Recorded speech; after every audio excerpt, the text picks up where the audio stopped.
শারদীয়ার প্রাক্কালে গোঘাটে বিরোধী দলনেতা শুভেন্দু অধিকারীর দলীয় কর্মসূচিতে আর্যিকর প্রসঙ্গ এবং নারী নিরাপত্তা নিয়ে গোঘাটের বকুলতলা এলাকায় সভা মঞ্চ থেকে রাজ্য সরকারের তুমুল সমালোচনায় মুখর হন রাজ্যের বিরোধী দলনেতা শুভেন্দু অধিকারী। গোঘাটের বুকে দলীয় কর্মসূচি, অথচ সেই কর্মসূচিতে নেই গোঘাটের বিজেপি বিধায়ক বিশ্বনাথ কারক।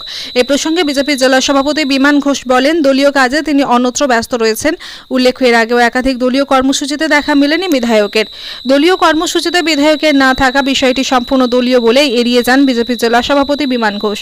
হুগলির গোঘাট থেকে সন্তোষ সাঁতরা রিপোর্ট, সময়ের সংবাদ। আরজিকরের পরে জয়নগর, আজকে মেদিনীপুরেও হয়েছে,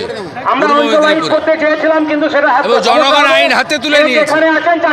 আমি গণপিটুনি হত্যাকে সমর্থন করি না, কিন্তু সরকারের উপর, পুলিশের উপর আস্থা নেই বলে আজকে ধর্ষক তৃণমূলের হারমাত সুখচাঁদ মাইতিকে জনগণই পিটিয়ে মেরে দিয়েছে। আমি মৃত্যুকে সমর্থন করি না, কিন্তু মানুষ বাধ্য হচ্ছে, পুলিশ এবং প্রশাসনের উপরে আস্থা উঠে গেছে।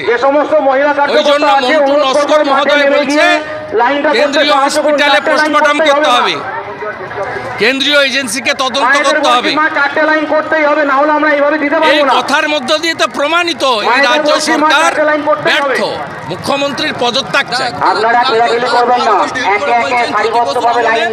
জুনিয়র ডাক্তার তুলে দিয়েছেন, এই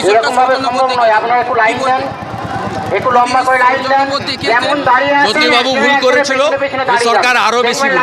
তিনি আরো তৃণমূল লুট করেছে, মমতার জন্য হয়েছে। মমতার ব্যানার্জি ইমাম ভাতা আর তোষণ করতে গিয়ে বাঁধ মেরামত করেন।